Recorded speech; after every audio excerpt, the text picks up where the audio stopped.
10,000 years ago, the area would have been as bleak and windswept as this. Wharfdale was just appearing from under a layer of ice over 1,000 feet deep.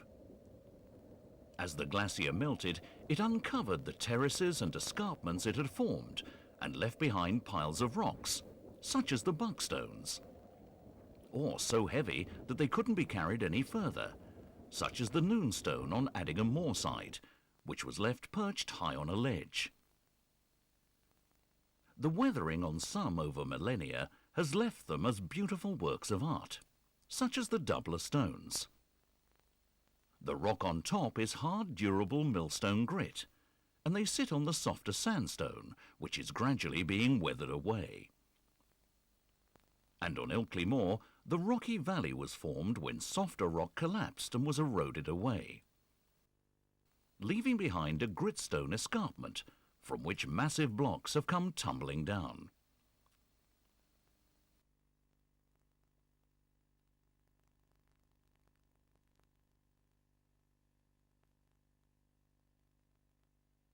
But the most prominent feature is the Cow and Calf rocks. Legend has it that a giant called Rombold had an argument with his wife, and as he strode away towards Armscliff Crag, 7 miles away, he slipped and broke the calf from the cow. His wife, chasing, gathered stones in her apron to throw at him. But the apron strings couldn't hold the weight of the rocks and broke, leaving behind 2 heaps of stones, the Great Skirtful and the Little Skirtful. In fact, the calf is split from the cow by a natural fault in the rock. It has been rumoured that there was a bull, and that this was used for building material. Rombold's Moor on the Wharf Valley side is in fact made up of Hawksworth, Burley, Ilkley and Addingham High and Low Moors, just 5 of the 14 moors that make up the moor. No one is exactly sure where the name Rombold comes from, but the best theory is that it is a corruption of de Romilly, wealthy landowners who lived in Skipton and built the original castle there in the 12th century. When man first came here over 7,000 years ago, the moor then would have been covered in woods, and the valley bottom a series of shallow lakes and marshland. They kept to the valley sides, and have left us many signs.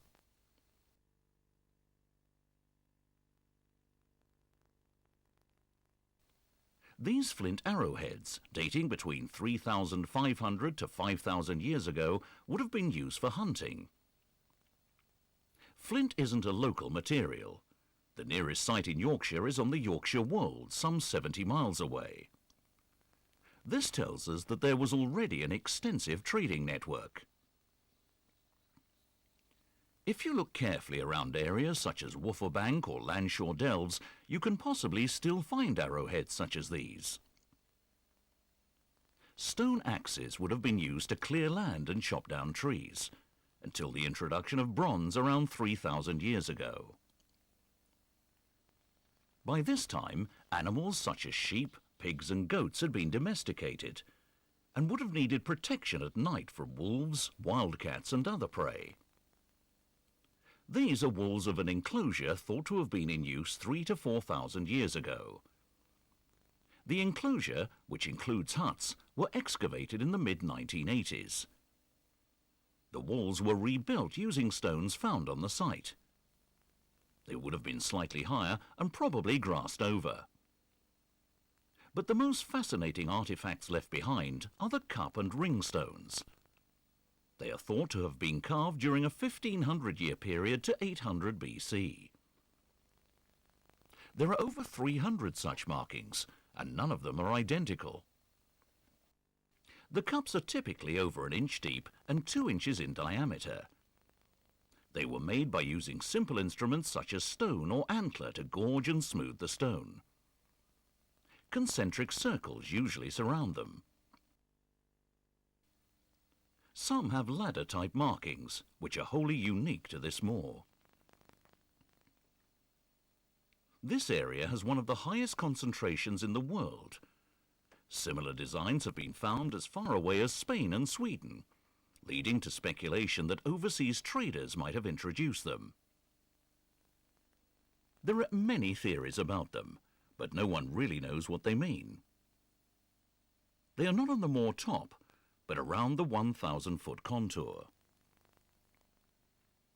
The most remarkable is the swastika stone.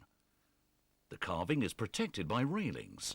The original lies close to the edge, as a replica has been carved nearer the railings for ease of viewing. It has 4 curved arms, with a cup on the inside and outside of each loop. Although we now associate the swastika with the Nazi regime, in fact it was a symbol for good fortune. All the cup and ring stones are scheduled ancient monuments, and you can be imprisoned for defacing them. They are spread over a wide area from Skipton to Horsforth. Some have been relocated. The panorama stones were bought for £10 in Victorian times and are on display in Woodland off Queen's Road. Unfortunately, the rock cracked in two whilst being transported and has suffered badly from pollution from being nearer the town centre. The hanging stones carvings were nearly lost to quarrying if it hadn't been for a visitor to the town in 1865, Mr. Terry, who saw the importance of them, which led to Squire Middleton to halt quarrying in this particular area. Quarrying eventually ceased here in 1894. This is the Badger Stone, the one nearest to the summit of the Moor. It has the most markings on it. 95 cups, 5 with 2 rings and 14 with 1, as well as many other markings.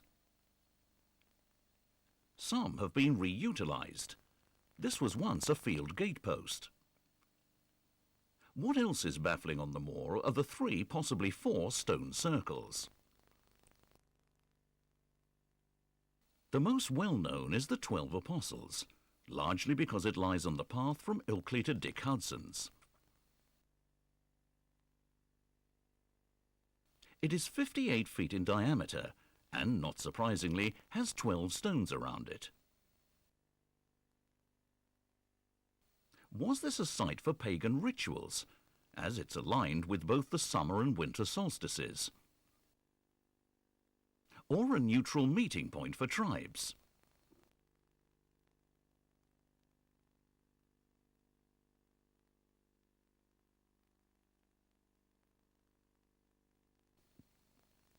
It sits close to the summit of the Moor in sight of another, the Grubstone Stone Circle. With a diameter of 35 feet, it's not as obvious as the 12 Apostles.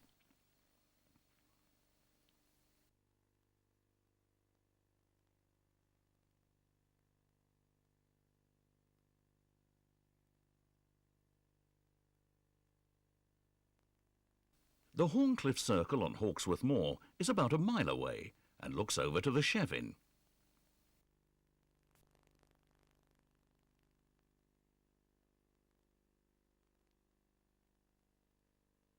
Is this a stone circle? It has been much debated. The stones here lie on the other side of Backstone Beck from the enclosure. Was that of some significance? The skirtful of stones are in fact burial mounds.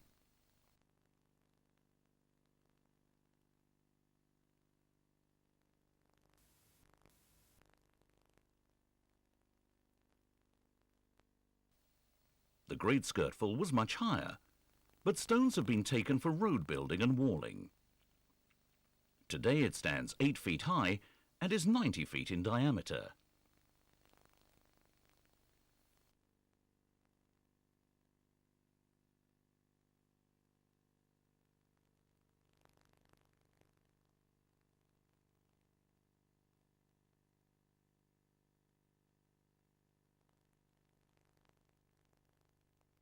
The people that lived here then were known as Brigants, and they mostly lived on the terrace below Green Crag Slack. Here have been found field systems where cereal crops would have been grown. Querns used for grinding corn have been found, and one is on display in the museum. But it wasn't always a peaceful existence. Tribes raided the area, and fortifications had to be built to repel them. This is Castleburg Fort at Nesfield. It has steep ramparts enclosing an irregular quadrangle, but it does have commanding views of the Wharfe Valley. As the bottom of the valley dried out and the water drained into the wharf, the brigands slowly started to move off the moor to the lower ground.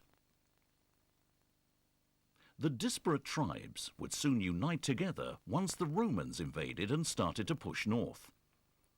And it's from this very period that we have the first historical records. But why did the Romans come to Ilkley? At one time, this was the furthest north the Romans pushed, due to fierce resistance from the brigands and the Scots. They built roads so that troops could easily move around, and Ilkley was at the meeting point of 4 of their roads, probably built on even older trading routes that converged on the river where there was a ford, in the vicinity of where the old bridge stands today.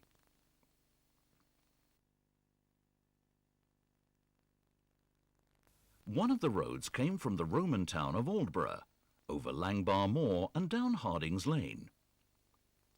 Another came from the Roman garrison at Tadcaster and came via Addle and the Chevin to Ilkley.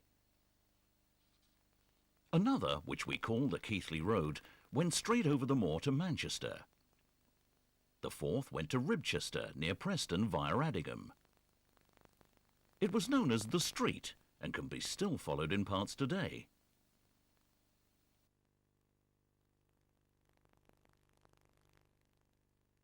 Ilkley, or Olicana, as it was known to the Romans, had strategic advantages for the siting of a garrison, which held around 500 men. It was bounded by the river, 2 fast-flowing streams, and the moor behind. You can still see where the fort was in Ilkley. The main body was where the church and manor house stand today.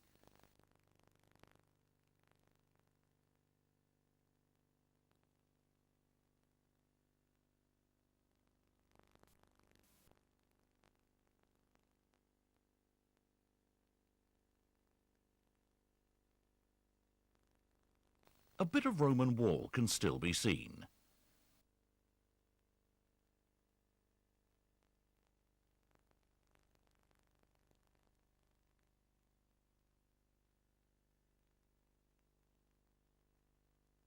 It covered a larger area, and there are signs to show where its gates were.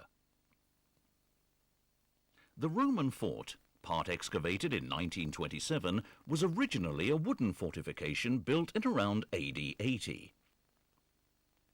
In total, the Romans built 3 forts on this site, each successively stronger than the last to hold back native raiding parties. It was eventually built in stone after 196 AD. The Romans had an enormous impact. Not only did they construct roads, but they also brought new craft skills with them. A settlement grew outside the fort called the Vicus, where Ilkley town centre is today. These pot fragments were not made locally. This is a Samian ware bowl from Gaul, now northern France. It would have arrived here by boat, which at that time would have come up the Ouse to York. Along the same trade route would have come wine and other delicacies. This was purchased with money. Roman coins have been found around the town dating from AD 70. To protect the fort and the Roman way of life from further attacks, they had a number of encampments in the area. Castleburg was rebuilt, and 2 more encampments built on Counter Hill to guard against attack along the Ayr Gap, the valley running from Silsden to Addingham. When Constantine was proclaimed emperor in York in 324, he allowed Christianity to be preached. There are 2 altars on display in the parish church. This one shows Verbia, the goddess of the wharf. In her hand she either holds 2 snakes, the Roman emblem for water, or 2 rivers. A further altar can be seen in the museum. Prior to Constantine, the Romans used to cremate their dead, and pots holding charred remains have been found. More excitingly, 2 Roman gravestones have been found in Ilkley, and they're both in the museum. This one was found behind the Rose and Crown, opposite the parish church in 1884. It dates from around the year 100 and is for the 30-year-old wife of a Roman soldier. She has long plaited hair and sits on a high-backed chair. She's called the Cornovian Lady, as she was born in the Cheshire, Shropshire area.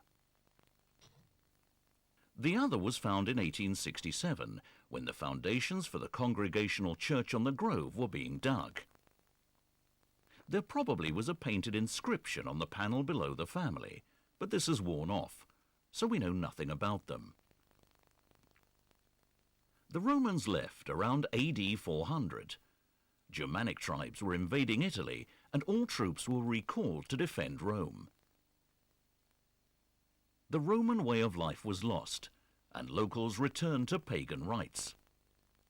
The fort was abandoned, and the stone would have been reused for local buildings. It's stone again that keeps the story alive. Christian preaching crosses have been found in both Ilkley and Addingham. Christianity had been re-established in AD 627 by Paulinus, a missionary from Rome.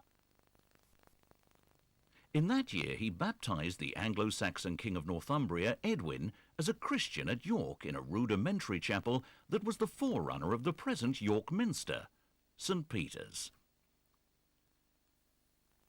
The Archbishop of York established palaces to spread Christianity. One was built in Otley, and its lands spread as far as Addingham.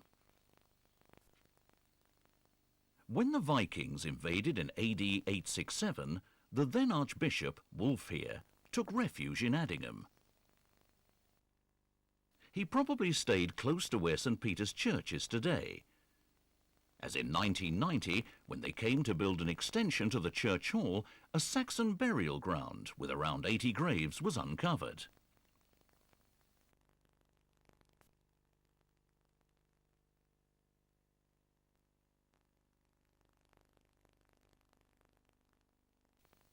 There are 3 crosses on display in the parish church in Ilkley.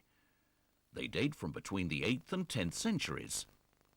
Originally, they would have been brightly coloured. The tallest has 4 panels. Both side panels have scrolls and knots.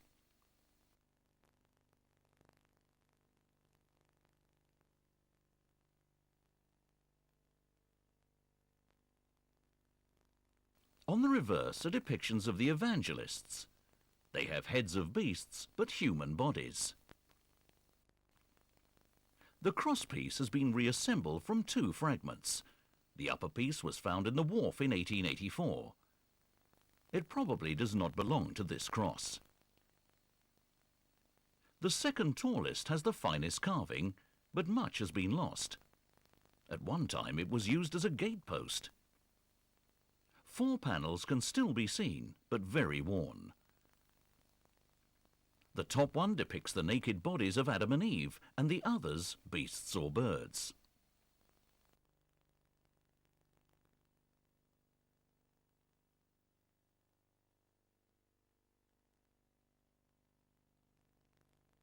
The third, the shortest, is the top of a shaft. You can see where the crosspiece would have slotted on. This is probably the oldest one, and again is well worn, as it was also used as a gatepost. They used to stand in the churchyard until they were brought inside in 1983 to protect against pollution.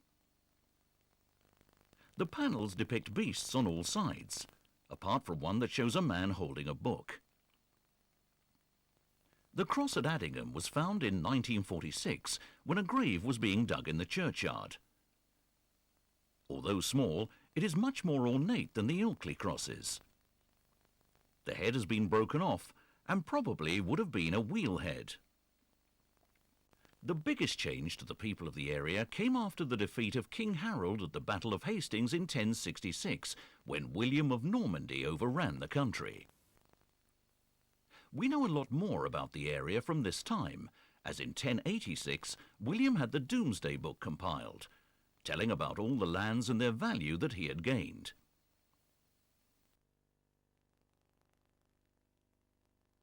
The entry for Ilkley comes under Otley. In the parish of Otley, with its Berwick, Stubham, Middleton, Denton, Clifton, Bickerton, Farnley, Timble, Weston, Poole, Guiseley, Hawksworth, Esholt, Baildon, Menston, Burley and Ilkley, stretching over an area of 9 square miles, almost all overgrown with coppicewood. There was the same opposition to the Normans as there was 1,000 years earlier to the Romans, and William retaliated, harrying the north, burning buildings, destroying produce, and killing the majority of the population. This area did not escape. The Domesday Book goes on to say, "The greatest part of this manor is waste. It was worth £10, and now £3. One of the things he did then was to grant land to his supporters. 2 very important families came to live here. In Ilkley, the Percys, whose lands all eventually passed to the Middleton family until they were all sold off in 1893. And at Addingham, the Vavasours, whose seat was at Hazelwood near Tadcaster and were lords of the manor until 1715. These were powerful families. People then were not free to move around and had to work for the lord of the manor. They were known as bondsmen. However, they were given pieces of land to grow crops and raise animals. These 2 fields off Main Street in Addingham are all that remain of these medieval crofts. Freemen, as their name implies, were not so closely tied to the manor and could hold lands and property. But they all paid local taxes, tithes, to the church. Initially it was 1/10 of your produce, but later this was paid in cash. This tax continued to 1836.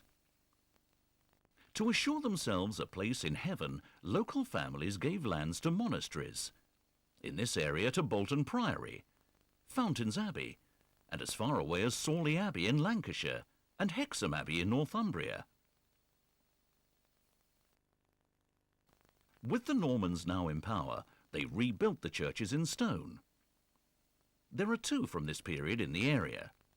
The site of St. Peter's at Addingham predates what we've learnt about it already. It sits on an Iron Age earthwork. The exterior of the building has been rebuilt many times, but it's the north aisle wall and windows that are the oldest, possibly pre-1066. It has a wealth of fascinating features.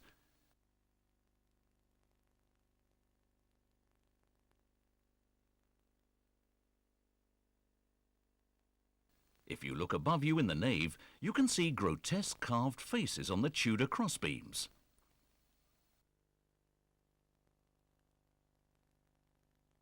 On the columns can be found the coat of arms of the Vavasours. The roof of the chancel is exquisite. It was painted in Victorian times.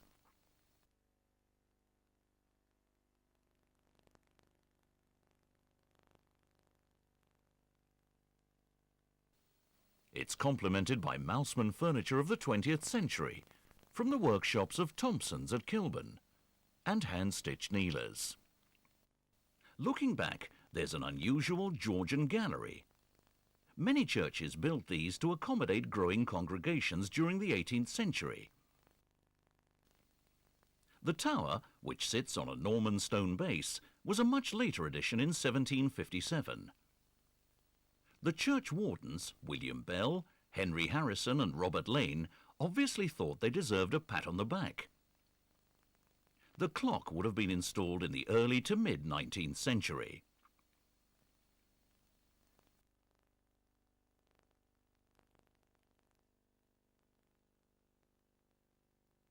The church mentioned in the Domesday Book at Ilkley has almost disappeared. but take note as you enter. The doorway is 13th century. Inside, the pillars and arcades are 14th century.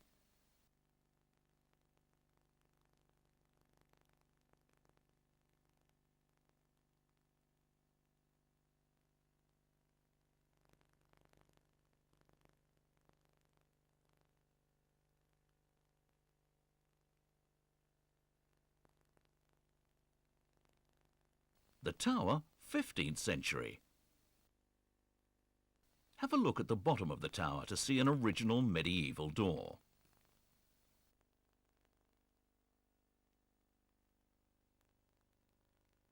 The font is also medieval, although the unusual font cover and mechanism was made in 1634.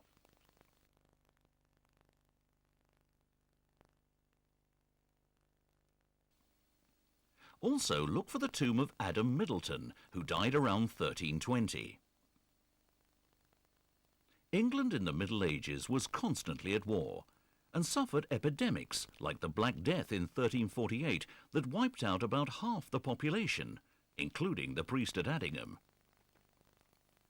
Your life expectancy then was about 25 years, if you survived childhood.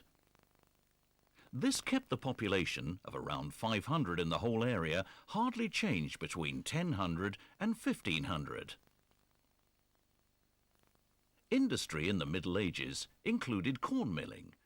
There were mills at both Addingham and Ilkley, and textiles, including a fulling mill for cleaning the fleeces of sheep. The abbeys controlled much of the textile trade at that time. But in 1539, all their powers over industry, trade and religious life in England disappeared overnight. This was the direct result of Henry VIII splitting with the Catholic Church after the Pope in Rome refused to let him remarry for a second time. He named himself the supreme head of the Church of England and had all the abbeys plundered of their gold and lands. Roman Catholicism and all other dissent were forbidden. In turn, Henry then sold the land to wealthy landowners, who enlarged their estates. The Middletons at that time lived at Low Hall, in what was then called Stubham. This part of the hall is the oldest and dates back to the 14th century. To the left can be seen part of an ornate window by the ivy. The porch has been reset, probably around 1600, but it does incorporate the arch of the original entrance. The tiny room above it, now a bathroom, was a chapel. The Middletons continued practicing as Roman Catholics, recusants, and had to do so in secret. Much of the front has been rebuilt, and this door inserted around 1700. The stonework around it has the initials WH scratched into it. This is thought to be of William Hudson, who was a farmer here. There were 2 farms in the grounds, but these were demolished in the 1890s. Initially, it would have been an open hall, although centuries later it was subdivided into cottages. To see what it would have looked like inside, you need to visit the Manor House Museum in Ilkley, which is contemporary to the Low Hall you see today. The manor house was probably never used as a home by the lord of the manor, but as a building from which to conduct manorial affairs. Like most old buildings, it's been radically altered over the years. The entrance dates back to the 14th century, whilst the main body of the house is 16th century. The house body has been furnished, as it would have been in the 17th and 18th centuries. At one time it was divided into 3 cottages until the 1950s, and was in a very poor state of repair. It was saved when the then owner, Percy Dalton, gave it to Ilkley Council. It was opened as a museum in 1961. Today it's looked after by Bradford City Council and Friends of the Manor House, who use the upper floor for concert and exhibitions. The Middletons had built a hunting lodge in the Elizabethan era. This was initially for guests to hunt over the forest of Knaresborough. When they made this their home, they added a further story. You can see the string course here, where the upper story was added. The wings to the east and west are much later Victorian additions. It was owned by the Middletons until 1898. More recently, it was used by the Leeds Roman Catholic Diocese as a pastoral centre until they built a new one in 2000. It's now once again in private ownership. When Sir William Fairfax of York married Isabel Thwaites in 1515, the Fairfax family inherited the manor of Denton. This isn't the original hall. That was in existence as early as 1353, but the third on the site, as the previous two burnt down. There was also a manor house at Addingham, which stood close to the church, but this met with a watery grave when it was washed away by the river. We now begin to know a lot more about the people who lived here.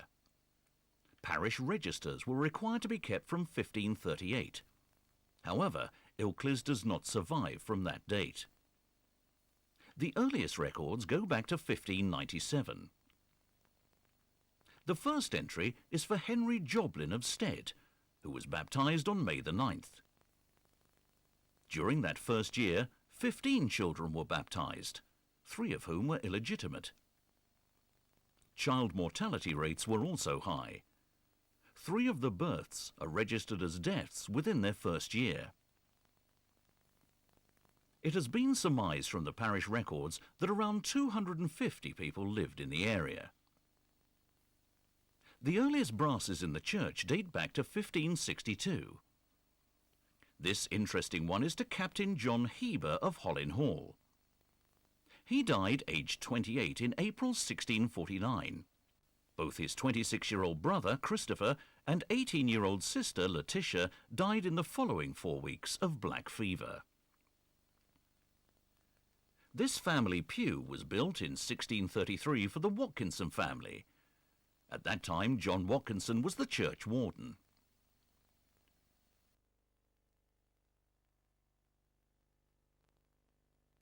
The earliest surviving Addingham parish register dates from 1612. Local landowners and the church were the most important people then, and looked after local affairs, including law and order. Minor misdemeanours were dealt with by incarceration in the village stocks, such as these on the village green at Nesfield.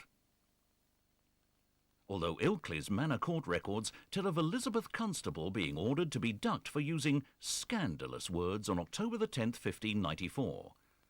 This was probably done in the river. Besides law and order, they were also concerned with education. In 1600, George Marshall left a legacy of £100 to found a grammar school.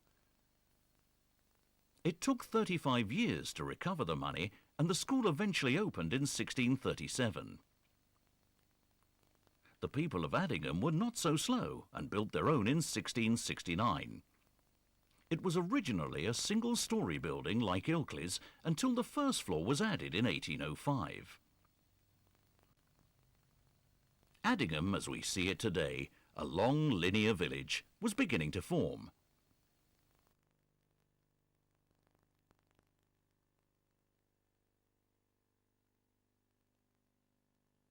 You can still see some of the former farms on Main Street. The oldest house is Fir Cottage on Church Lane, which dates from 1677. The neighbours didn't always get on. This came to a head during the English Civil War that began in 1642. The Middletons were royalists and supported King Charles I. The Fairfaxes were parliamentarians. In fact, the parliamentarian victory at Marston Moor near York in July 1644 is down to Thomas Black Tom Fairfax, who was born at Denton in 1612. A branch of the Fairfaxes lived at Menston, in what is now called Fairfax Hall. It originally had 2 wings. In this garden, it is reputed that Oliver Cromwell planned his strategy on the eve of Marston Moor. This is Thomas Fairfax's own account of the battle. "So, taking the signal out of my hat, I passed through them for one of their commanders, and so got my Lord Manchester's horse in the other wing. Only given a cut on my cheek, which was given me in the first charge, and a shot my horse received, in which also many of my officers and soldiers were hurt and slain." For his efforts, he was appointed commander of the Parliamentary Army and brought the Civil War to an end in 1645 at the Battle of Naseby. The Fairfaxes emigrated to America and sold the Denton estate to the Ibbotsons in 1716. However, the hall burnt down in 1734 and was rebuilt by the renowned York architect John Carr in 1778. It was laid out in 260 acres of parkland with a lake in front. The buildings flanking the hall were service wings. The hall is now a management training centre for the N.G. Bailey Organisation Limited. It was also the backdrop for the film version of The Water Babies in 1976. The story was written by the Reverend Charles Kingsley and inspired by a visit to Malham Cove. The village was rebuilt at the same time. These houses, known as Church Row, were for estate workers. At the centre of the village is this unusual feature, which is commonly called the Powder Puff, but is in fact a fountain. The estate is largely intact and is still run as one today.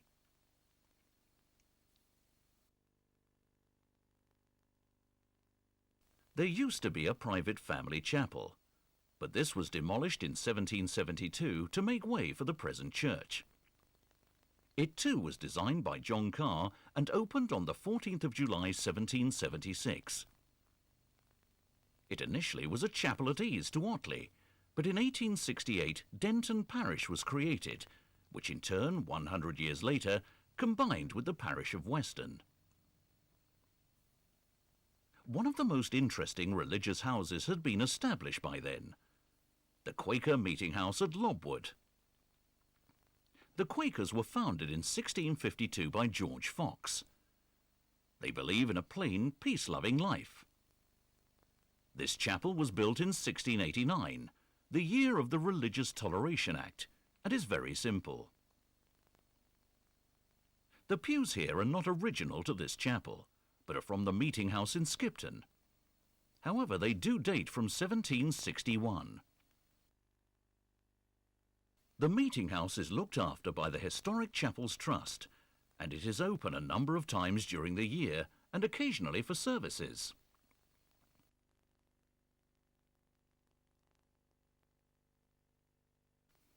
The graveyard outside is also unusual. Quakers usually have simple graves, but 4 chest tombs stand here. They're to the Myers family, who built Farfield Hall in 1728. By 1740, the moors had been enclosed by walls, ditches and hedges. Many of the farms you see today were established then. Cragside Farm at Addingham Moorside was built in 1695 for the Rishworth family. The tradition of sheep farming still continues to this day, now by the Ellis family, who have farmed here since 1912. The farm, covering 200 acres, is both beef and sheep. With over 350 Swaledales, spring is a very busy period when the lambs are being born.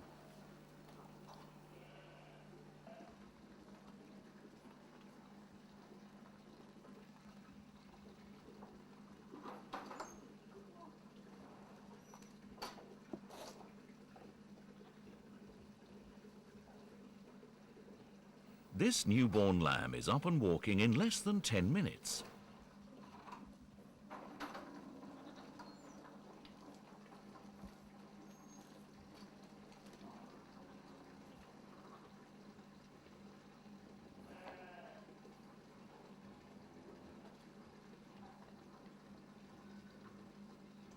Timed perfectly for when its twin is born. They are kept inside less than 24 hours before being put out to grass. Some will have short lives, as at around 6 months they'll be sold at Skipton Auction Market.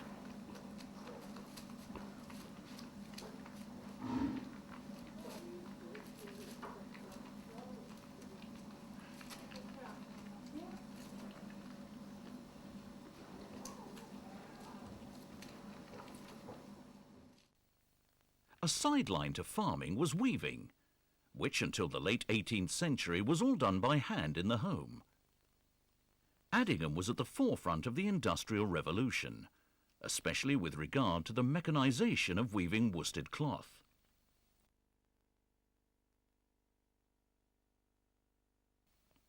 These cottages in Addingham, known as the Rookery, at first sight don't look unusual. But to the west end, a loom shop has been built across them. They were built in 1805 by John Cockshott, a local cotton manufacturer and grocer who had started to control the local textile trade. He saw the economics of people working together instead of one cottage with one loom. Here there were 8 pairs of looms. Why did Addingham develop and not Ilkley? The answer is simple. The Vavasors sold all their land round here between 1619 and 1621 to individuals, whereas Ilkley was completely under the control of one family, the Middletons. Addingham was very protective of its industry. If you moved into the village, you would have had to have found work within 40 days and be interviewed by the village overseers to ensure that you wouldn't be a burden on the village. If they were satisfied, you would have received a settlement document, such as this of Henry Batterson and his family from Cowpel in Bedfordshire. George Bland and his family did become a burden to the parish of Addingham and were removed back to Keighley on the 22nd of December 1768. Another part of the overseer's job was to look after the poor and orphans. 13-year-old Thomas Mason of Addingham was orphaned, and he was apprenticed for the next 8 years as a farm labourer to Ellen Spencer. Probably not the best start to your working life. John Cockshott went into partnership with John Cunliffe of Ilkley and built Low Mill in 1787, the first textile mill in the area, later known as Old End. They successfully spun worsted here. In 1788, Cockshott took part of the new extension at High Mill. Although High Mill predates Low Mill, it was used solely as a corn mill until then. 2 other mills were built around the same time. Townhead in 1800 and what we now call the Sawmill in 1802 by Anthony Fentiman for spinning cotton. From the 1850s, it was used as a sawmill and for furniture manufacture by William Breer and Sons, which closed in 2000. The mill has just been converted into housing. Other trades associated with textiles grew up in the area. This was a bleach mill. It stands between Menston and Burley. Nearly all of the textile processes demanded water, and the soft local water is perfect for washing, scouring and bleach processes, whether from streams, such as those running through Addingham, or harnessed from the Moor in mill ponds, like this here. The works closed in 1927. Roads barely existed, and if travelling, especially on the moors, you had to look for way markers. Cowper's Cross was probably erected as one.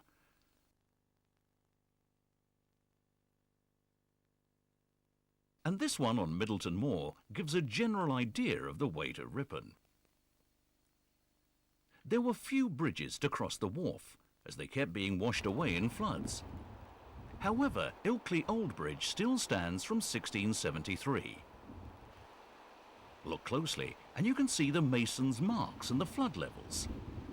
This one recalls the flood of 1936. Tired of building bridges at Addingham, you had to use a ferry to cross here before the suspension bridge was built, Even the first of these was washed away.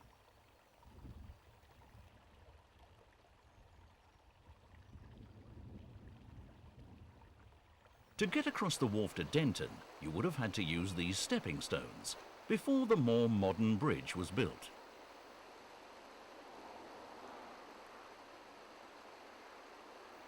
Your only choice to cross the wharf between here and Ilkley Bridge is by the stepping stones to Asquith at Burley. And it doesn't take much to cover them. There are calls to build a footbridge here.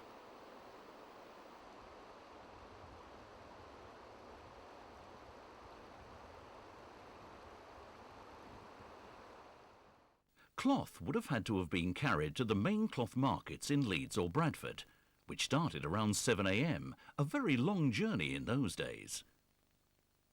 To overcome this problem, Cockshott built a peace hall, somewhere where the weavers could come to trade their cloth on Main Street in the early 1800s. The ground floor was a shop and the upper floor a cloth warehouse. The rookery was a success, as was Cockshott's Place, built in 1817, where a loom shop extended over the whole of the top floor. The next project was to build much bigger premises. The loom shop on Chapel Street around 1817, which held 62 looms. Although it guaranteed a regular income for workers, the work was hard and the pay paltry. The new machinery did away with the old skills, and many made unemployed joined a movement called the Luddites that aimed at smashing the machines that put them out of work. One such incident took place at Low Mill in May 1826. The Luddites were repelled, but one drowned in a tank of urine. Addingham's population by 1800 had grown to 550, and by 1830 had reached 2,000. Ilkley's, by contrast, only grew from 426 to 897. But after 1840, this would change. The reason why? Water.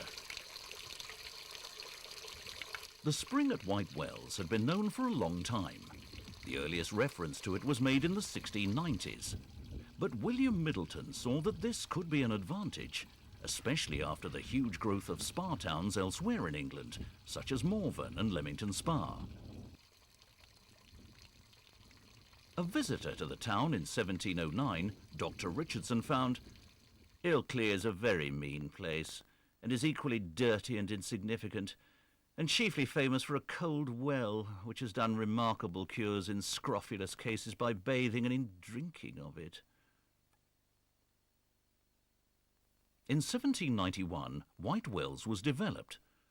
2 bathing baths were created out of solid rock and a wall built round them.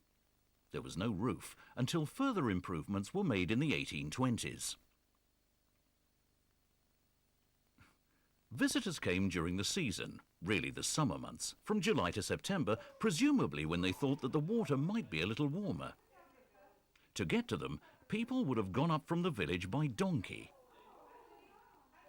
It's now become an annual ritual to jump in the baths on New Year's Day, when the water is around 6 degrees. Too cold for some to last more than a few seconds. However, you do have to be careful. 9-year-old Anne Harper drowned in here on the 15th of August 1793. Those that couldn't afford the price to bathe here could go to the building to the west, the Poor Baths, which alas are now toilets. But White Wells is not the only well to be found in the area. There is a chalybeate well on the Grove. This was renewed in 1923, and another at the top of Heber's Gill that was discovered in 1863.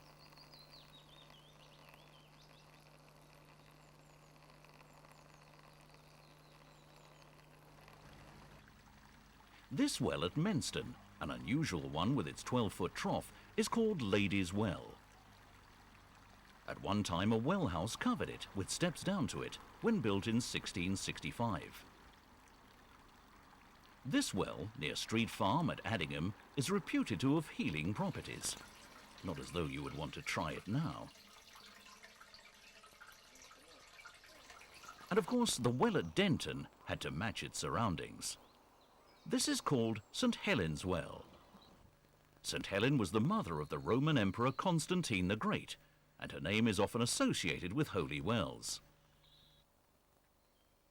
Although the spa was a success, the people of Ilkley were still very poor. This is a list of 26 poor people who were eligible for parish relief in 1816. Visitors had to lodge in thatched cottages, but it was slightly easier to get here when a stagecoach began running to and from the Rose and Crown in 1822. You had to get up early to catch it.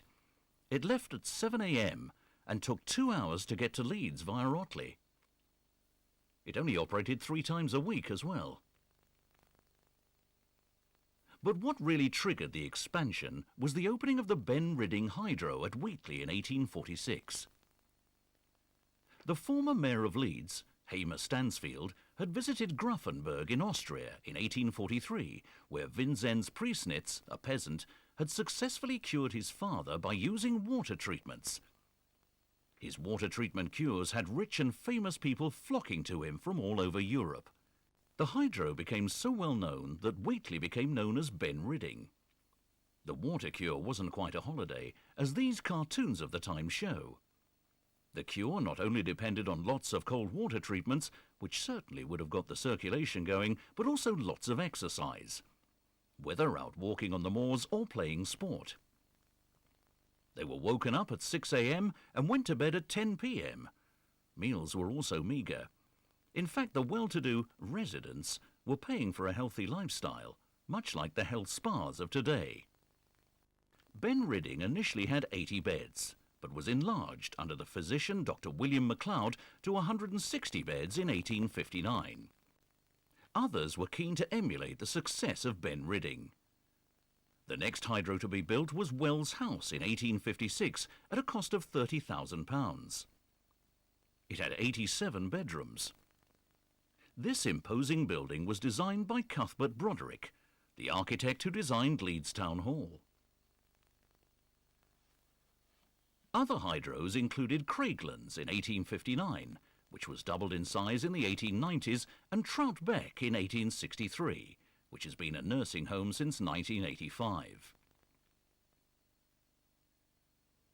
Others have since been demolished, such as Stoney-Lee in 1981 and The Grove in 1989. This was its spring, now dried up. It stands forlornly in a rear car park. Hydros were expensive places to stay at, and this led to a boom in hotels. The Crescent was built in 1860 and the Cow and Calf in the 1890s. If the Middletons had developed Ilkley as a textile centre, none of this wealth would have flowed into the town. But Burley and Addingham certainly depended upon textiles. Although Greenholme Mills at Burley was built in the 1790s as a cotton mill, it was sold at auction in 1819 to William Fyson and Edward Forster for worsted production. As part of their purchase, they had to take on 142 apprentices.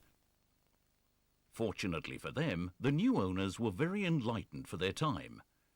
Forster became an MP and sponsored the Elementary Education Act of 1870 that paved the way for free education for all, although that didn't happen until 1891.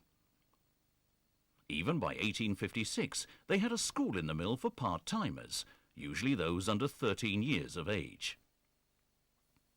In fact, much of the look of Burley today is due to Fyson and Forster.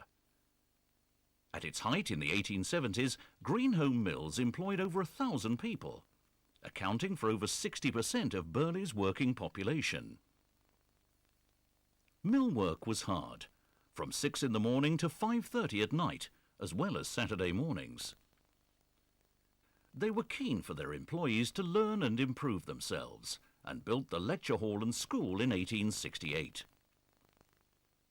By the 1830s, the mills of Addingham were fully operational.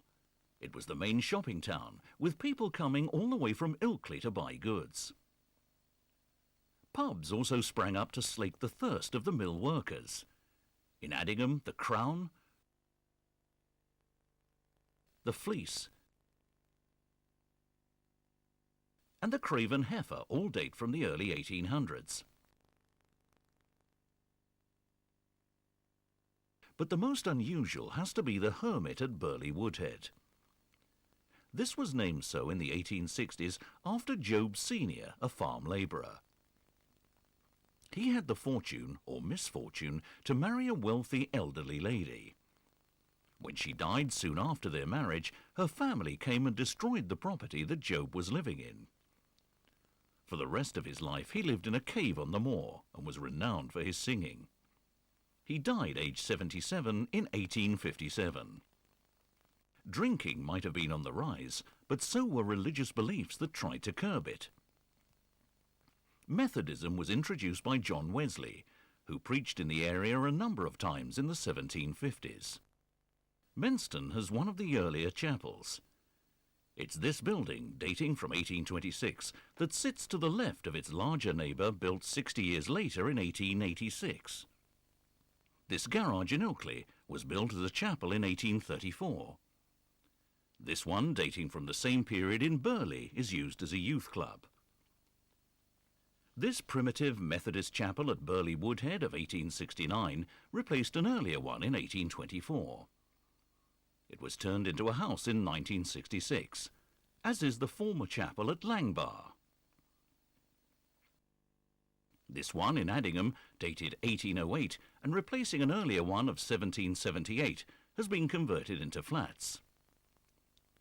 Larger chapels replaced the earlier ones at Ilkley and Burley. As Ben Ridding expanded, the chapel there is a much later building of the early 20th century. Addingham's chapel is now in the former Methodist school, reflecting the smaller congregations of today. The congregation of All Saints in Ilkley grew so big that the parish was split, and St Margaret's was built by the renowned church architect Norman Shaw in 1879, high above the town. In 1843, Burley rebuilt St Mary's on a much grander scale. The site previously was a small 17th century Fairfax chapel. St John's in Ben Ridding opened in 1910, and St John the Divine at Menston also dates from this period.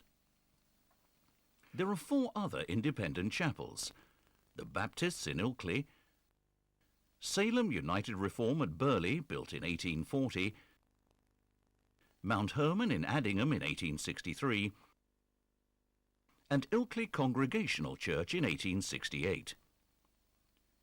But Roman Catholics were poorly provided for. To cater for them, the Middletons built a chapel in 1825 onto the lodge and invited townsfolk to come and pray. In the 1850s, they erected, in woods behind the lodge, the 12 Stations of the Cross, Cavalry, as a place of peace and prayer. The Middletons gave land for the establishment of a Catholic church nearer to the town centre in 1878. Both Addingham and Burley's are later additions in the late 1920s and early 1930s. The 1840s saw a decline in traditional worsted cloth, and mill owners were keen to diversify. The Cunliffes had intermarried with the Lister family, owners of Manningham Mills in Bradford. Samuel Cunliffe Lister was keen to pioneer new processes at Low Mill. It was the discovery of spinning comb silk for velvets and carpets that made his name, although it nearly bankrupted him. He lived at Farfield Hall and was made first Baron Massam. He died in 1906 and is buried in the family vault at Addingham Church. Burnside Mill in Addingham was built in 1886 by the son of William Watson, a former employee of Lister's, for silk spinning, although it amalgamated with Lister's empire in 1906. The new money coming into Ilkley saw the beginning of the town being formally laid out. Brook Street was built as a boulevard. The stream was covered over, and the first new buildings erected in 1855. The town was able to support its own paper, In 1861, the first edition of the Ilkley Gazette was published, a tradition that continues to this day. It was initially published from the top room of the Wharfdale Inn that stood where Brook Street traffic lights are today. Today, its offices are on Wells Road, where reporters file their stories, such as the visit of Princess Alexandra, the Queen's cousin, to the Kirkwood Care Home.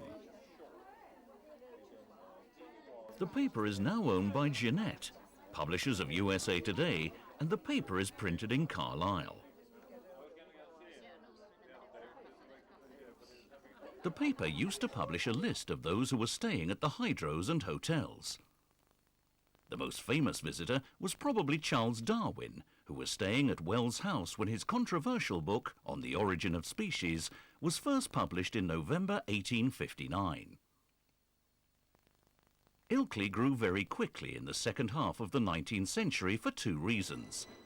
The first was the opening of the railway on the 1st of August 1865. Now the town was directly linked with Leeds and Bradford.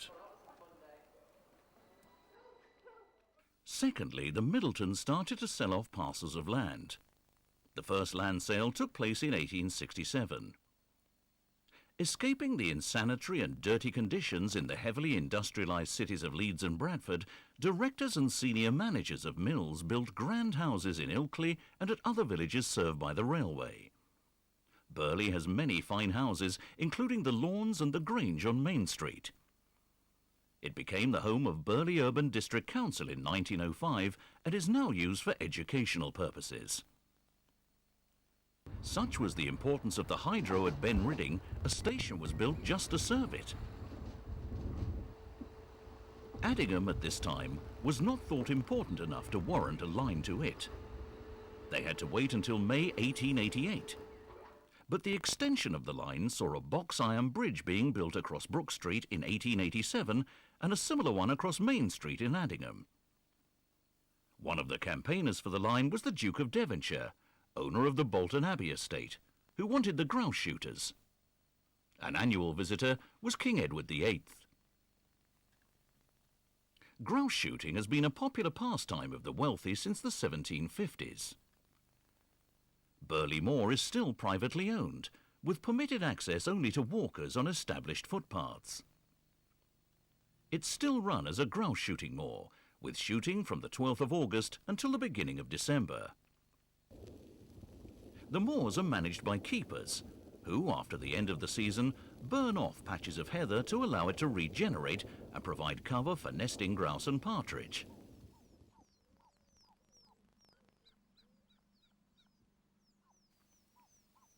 The styles of houses being built in Ilkley demanded better services, such as running water, sewerage and gas.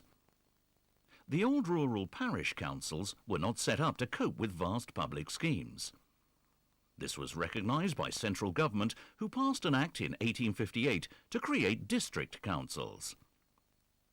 Ilkley's got off to a shaky start. In fact, it convened in 1864, but was found not to be properly constituted, and it took a further 5 years to get one off the ground. It became an urban district council in 1894. The first town hall was this building on the Grove. Addingham in that year came under the wing of Skipton. Burley and Menston each had their own district councils. Street lighting by gas first came to Ilkley in the 1860s. However, the lamps were only lit from October to March, from sunset to 11 p.m. Addingham had its own gas company too. This was at Low Mill, and was originally set up to power the mill itself. There's always been plenty of water about, but small reservoirs such as Panorama brought fresh water to the town.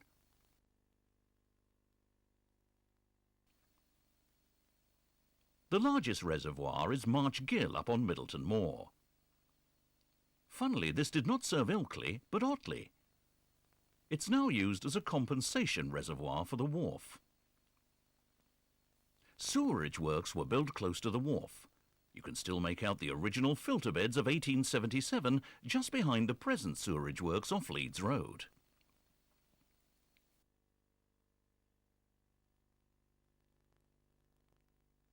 Adjacent is the interdenominational cemetery, which was opened in 1878 when the ancient cemeteries were getting overcrowded.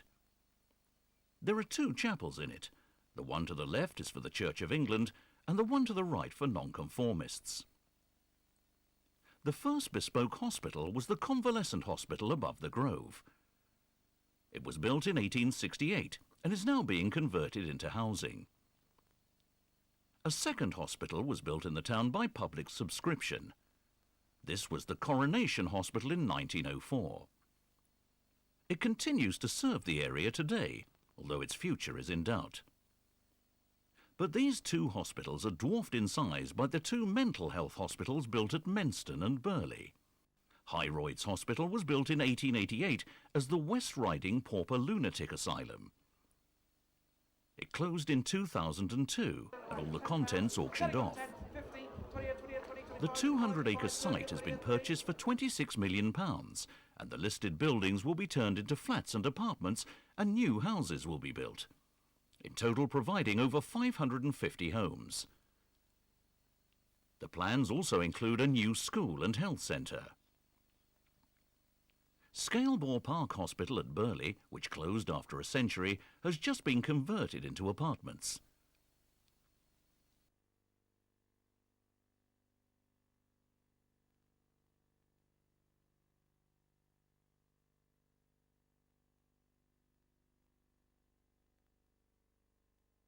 The Isolation Hospital at Middleton wasn't built until 1929 and closed in 1990. It's been demolished and there are plans to build houses on the site.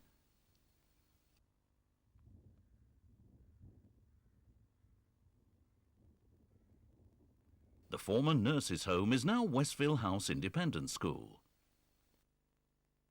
In 1870, the Elementary Education Act, sponsored by William Forster, was passed. This saw the establishment of national schools. Menston and Ilkley both have them. The head teacher of Ilkley's National School, Mary Dunn, noted in her register on the 28th of May 1883 that some of them are very dull indeed. Education until 1896 was not compulsory, and if you did go to school, you would have to pay, and left aged 14. The grammar school reopened in 1893 at its present location on Cowpasture Road. In the summer of 2003, a new extension opened with modern facilities all on one site for the 1,500 pupils. Ilkley, with its rich, could afford to pay to send their children to school, and there were many such private schools, 3 of which continue to this day: Clevedon House, Moorfield and Gilroyd. The Hydros made Ilkley famous in Victorian times, but it was the Methodists who came to make Ilkley internationally known and provide an anthem for Yorkshire folk. Only, however, it wasn't Ilkley Methodists, but Methodists from Sowerby Bridge who are thought to have composed the song on Ilkley Moor Bar Tat, whilst on annual Whitsuntide walks, a tradition that started after the Public Holidays Act of 1871. Arnold Kellett, the historian who has published a book on the song, takes up the story. Well, here we are up on Ilkley Moor, with the Cow and Calf Rocks behind us. And the name of Ilkley Moor is known by millions throughout the world simply because of this song on Ilkley Moor Bar Tat, one of the hit songs of history and probably the best known dialect song in the whole world, apart from, for example, Auld Lang Syne in Scots dialect. But it comes as a surprise to Yorkshire people, even as a shock perhaps.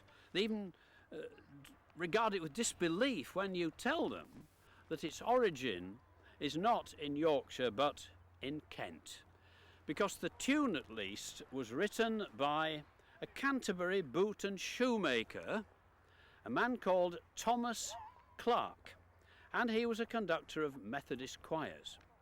Now, although Thomas Clark was an experienced musician, he was illiterate until the age of 28.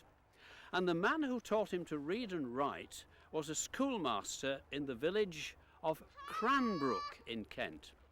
And in 1805, one of the tunes that Clark composed, he named in honour of this schoolmaster, and he called it Cranbrook. And that's the tune that we sing. It originally was, of course, used as a hymn tune.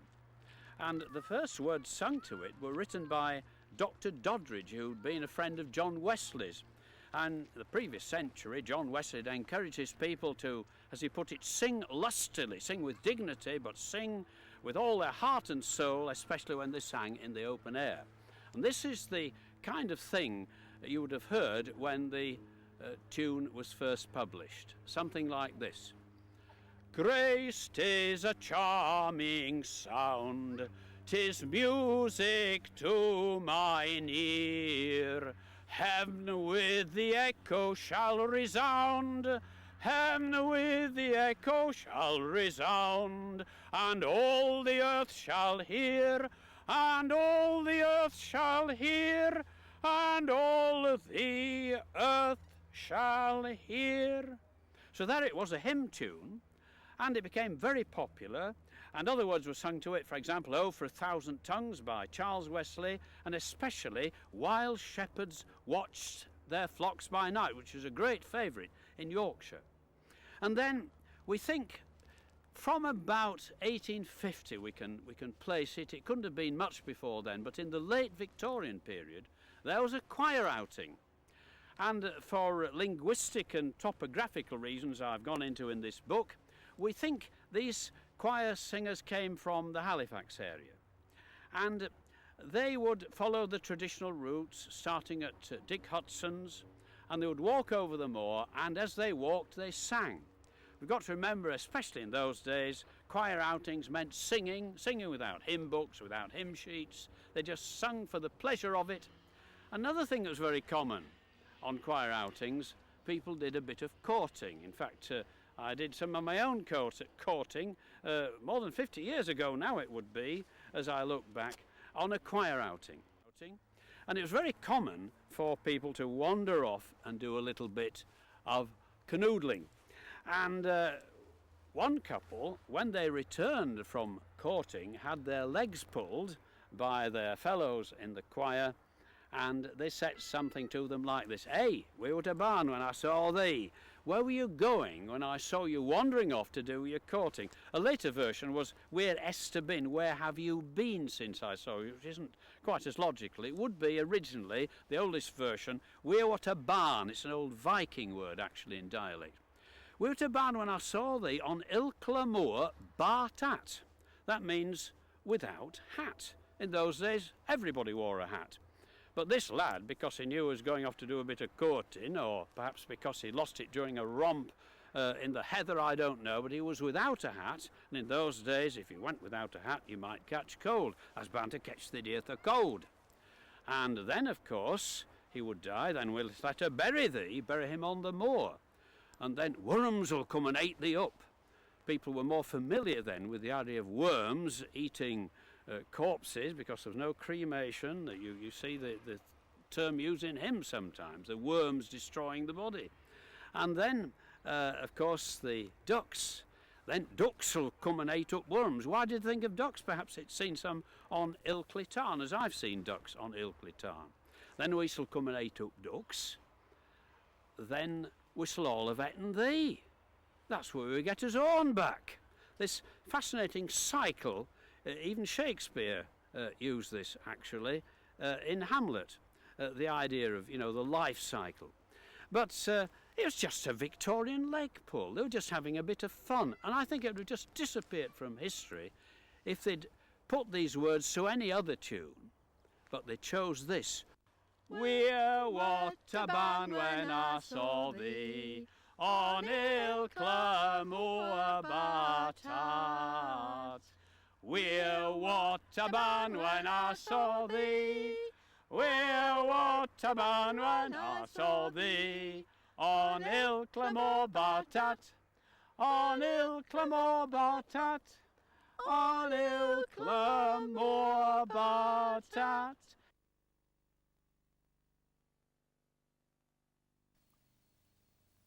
The culmination of building in Ilkley came at the end of the century. Thatched cottages were demolished to make way for the Grove in 1899. The arcade was built in 1895.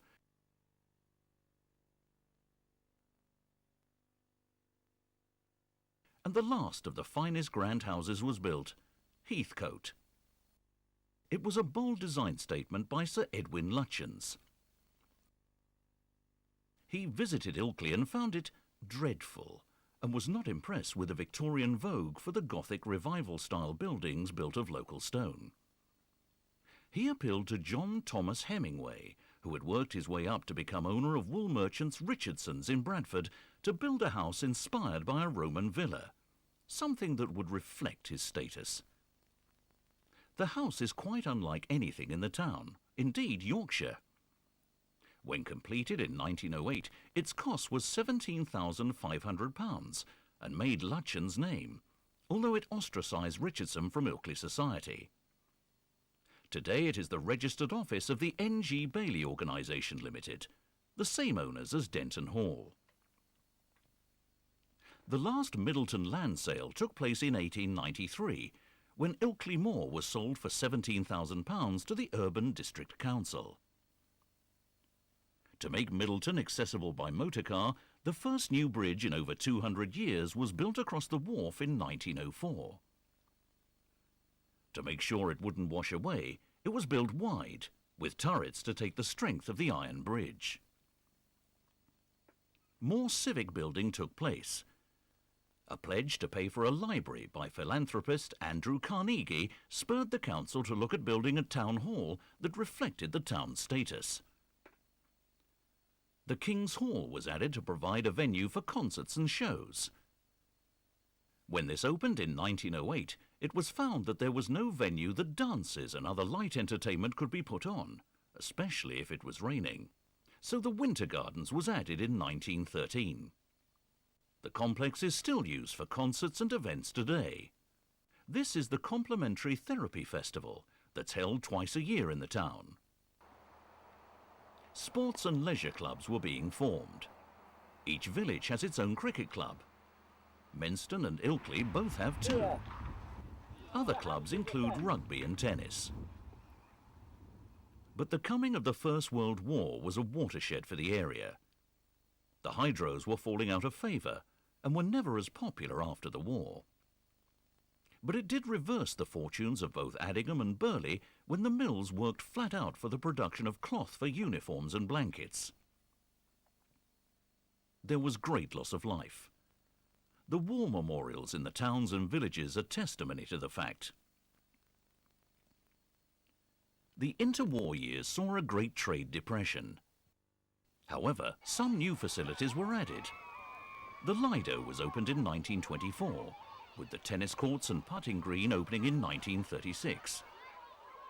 It's still as popular today, as long as the weather is sunny. Things we take for granted today were introduced in the 1920s: buses and electricity. The bus service meant that places were more accessible, none more so than Menston, that had a massive housing boom. In 1937, both Menston and Burley were taken under the wing of Ilkley Urban District Council. World War II again saw a rally for the textile industry, and the wealth of Ilkley saw more money being collected per head to build Spitfires than anywhere else in the country. The hydros were requisitioned for war ministries, and the mills at Low Mill turned to aeroplane carburettor production. But post-war, the area seemed to be in terminal decline. Ben Ridding was demolished in 1955. The only remnants left are the old gates and the golf course. Today, of all the hydros, only the Craiglands remains as a hotel. The textile industry was decimated. The first to close was Burnside Mill in 1948, High Mill in 1953, Greenholme Mills in 1966, Old End in 1967, Town Head in 1971, and the last of the Lister Empire, Low Mill, in 1976. This was partly demolished and new mill buildings erected on the site, but in 2002 the textile industry finally closed its doors forever in the area. Another nail in the coffin was the closure of the rail line from Ilkley to Bolton Abbey. This is 8mm footage of the bridge over Brook Street being dismantled on the 10th of July 1966. The rise of the supermarket since the 1960s has seen the end to local shops, such as Addingham's Co-op, which closed in 1970.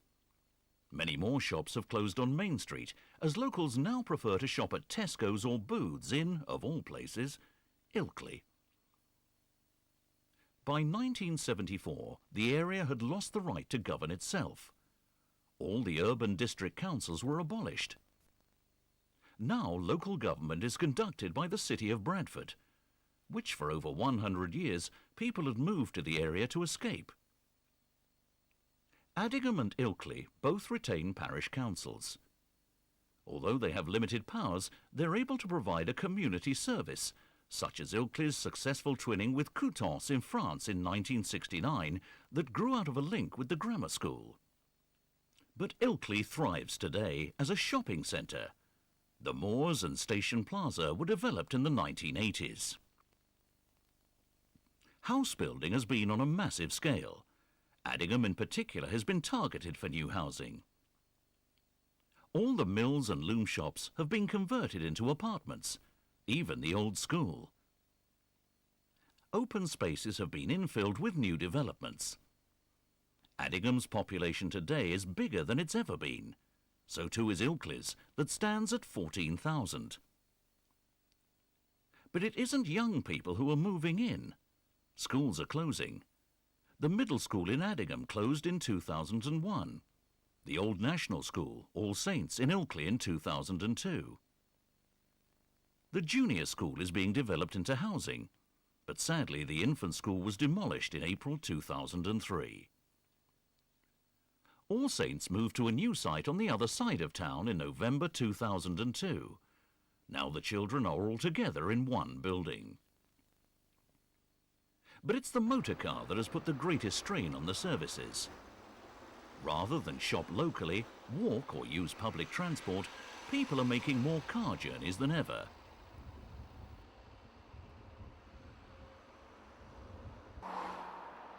This has seen the building of two bypasses at Burley and at Addingham in 1989.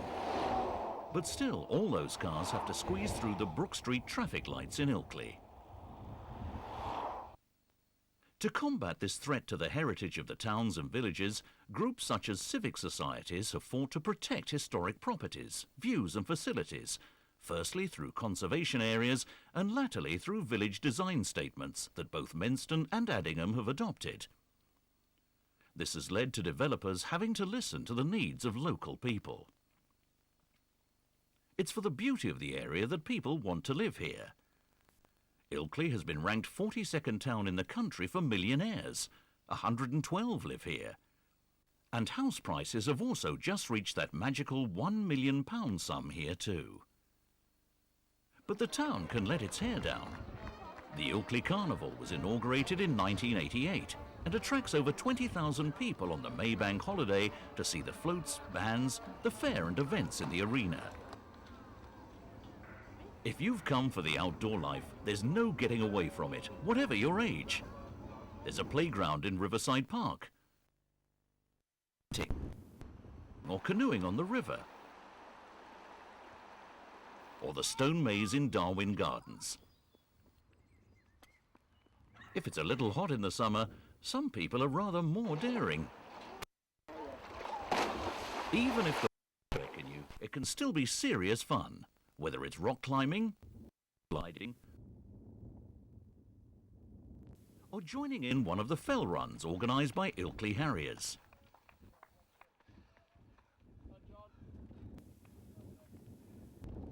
This is the first leg climb of the annual Badgerstone Relay. The sports ground at Ben Ridding has been developed for a wide variety of clubs, including hockey, tennis, cricket and football. The 1,700 acres of Ilkley Moor continues to be looked after by Bradford City Council's Countryside Service. They look after paths and bridleways. Here they are repairing the bridleway network at Black Pots. But you can take it easy with a stroll on the moors, or something more sedate in Middleton Woods when the bluebells are out in spring. Or a longer trek on the Dales Way, or the 70-mile Ebor Way long-distance path to Helmsley. At the Playhouse, Kirkland's Community Centre, the Lecture Hall in Burley or Addingham Village Hall, you can see a local production. Or at one of the annual festivals, the Wharfdale Music Festival has been taking place in Ilkley since 1906. It remains current, as today it includes a pop star competition. Other music societies include Ilkley Amateur Operatic Society, Choral Society and Cantoris Olicani. Another major event since 1973 is the annual Ilkley Literature Festival that attracts internationally renowned authors as well as local ones. This is Skipton-born Blake Morrison reading from his latest novel, Things My Mother Never Told Me, at the Crescent Hotel. But traditions continue. Spas still exist, even if they are in a former church hall. And even the Victorians like to have a go at a bit of carving. And people today. This intricate Celtic design is close to the 3,000-year-old hanging stone carvings. Could it be just graffiti that we've been trying to decipher for all these years?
If you would like to find out more about the area, visit Ilkley Manor House Museum. It's open from Wednesday to Saturday 11 a.m. to 5 p.m. and on a Sunday from 1 p.m. to 4 p.m. For more detailed research, the West Yorkshire Archive Service has repositories at Bradford, Leeds, Halifax, Huddersfield and Wakefield. There are also a wide range of books and leaflets published about the area, which are available from local bookshops, Ilkley Tourist Information Centre or the Manor House Museum. For more on local history, we've produced further videos. The history of Leeds, the history of Horsforth, the history of Aireborough and the history of Otley, for sale priced £14.99. About to be released is a video on York. Experts on Roman, medieval, Georgian and Victorian history guide you through buildings that tell the story of the city's complex history. In autumn 2003, there will be released a video, A Year on the Bolton Abbey Estate. This follows the estate workers, whether on the moor, in the woods or managing fish stocks, as well as life on the farm and in the community. Your visit to Bolton Abbey will never be the same again. Also in production are two further videos, Churches, Chapels and Meeting Houses of the Yorkshire Dales and the History of Pudsey. Savile Creative Communications also produces newsletters, directories and brochures for a wide range of community and commercial organisations.